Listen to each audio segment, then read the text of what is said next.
Assalamualaikum. Welcome back with another video. Equal matrices last time हमने इसकी एक example देखी थी और डेफिनेशन पढ़ी थी। आज अब हम क्वेश्चन करेंगे 1.1 का question number 3। Find the values of A B C and D which satisfy the matrix equation. इस क्वेश्चन में हमें दो मैट्रिसेस दिए गए हैं और इन दोनों एक दूसरे के इक्वल्स हैं। इट्स मीन डैट कि फर्स्ट वाला जो एलिमेंट है ए प्लस सी वो दूसरे वाले मैट्रिक्स के फर्स्ट एलिमेंट ज़ीरो के बराबर होगा। इस तरह सेकंड, थर्ड और फोर्थ। तो हम सबसे पहले इनकी इक्वेशंस बनाएंगे और फिर इनकी वैल्यूज़ को सॉल्व करेंगे। तो ये हमारे पास इक्वेशंस बन गई। A plus C equals to 0 number 1, a plus 2b equals to -7 number 2, c minus 1 equals to 3 number 3 equation, and number fourth and the last one is 4d minus c equals to 2d। सबसे पहले वो equation solve करेंगे जिसमें एक ही variable आ रहा है। First equation में भी दो वेरिएबल्स हैं a और c, सेकंड इक्वेशन में भी दो वेरिएबल्स हैं a और b, थर्ड इक्वेशन है c minus one equals to 3, इसमें एक ही वेरिएबल है। मतलब हम सबसे पहले इस इक्वेशन को सॉल्व करेंगे। या 4d minus C equals to 2d, इसमें भी एक ही वेरिएबल आ रहा है d। तो हम थर्ड या फोर्थ इक्वेशन को पहले सॉल्व कर सकते हैं। तो मैंने सबसे पहले थर्ड इक्वेशन को सॉल्व किया। तो हम लिखेंगे फ्रॉम 3, और 3 इक्वेशन थी c minus one equals to 3।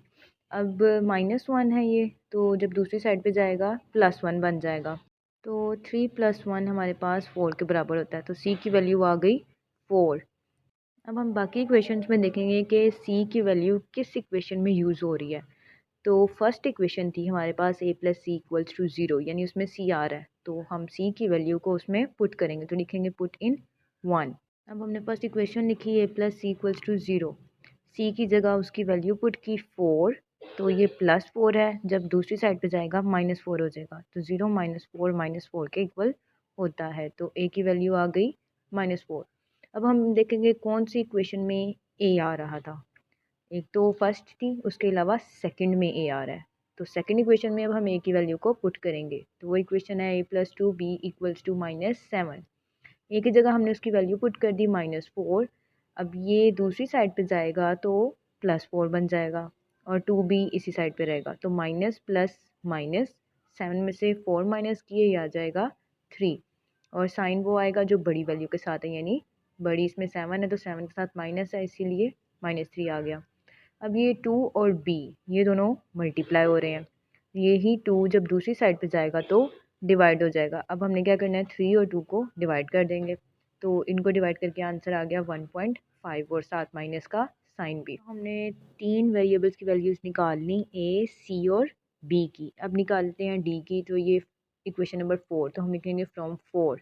और वो इक्वेशन क्या थी जी, 4d minus C equals to 2d। इसमें हम क्या करेंगे, जो वेरिएबल्स आ रही हैं डी सेम है तो इसको एक साइड पे कर लेंगे, और जो कांस्टेंट नंबर हमें नज़र आ रहा है उसको इक्वल्स के दूसरी साइड पे ले जाएंगे।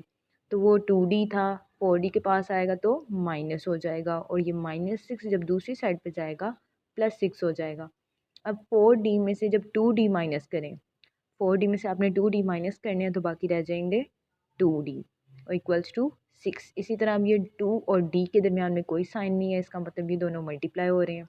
तो जब हम 2 दूसरी साइड पे लेकर जाएंगे वो 6 के साथ जाकर डिवाइड हो जाएगा। फिर 2 और 6 की कटिंग हुई 2 के टेबल पे। 2 1 ज़ा 2 एंड 2 3 ज़ा 6। नीचे इक्वेशन में अगर फ्रैक्शन में हमारे पास 1 आ जाता है तो वो लिखने की ज़रूरत नहीं है। तो d की वैल्यू आ गई 3। तो ये हमारे पास चारों वेरिएबल्स की वैल्यूज़ आ चुकी हैं। अब आप चाहें तो इन्हीं इक्वेशंस में ए बी सी डी की वैल्यूज़ पुट करके चेक भी कर सकते हैं कि आंसर ठीक है या नहीं। अगर आपको कहीं से कुछ समझ ना आए तो आप मुझसे कमेंट सेक्शन में पूछ सकते हैं।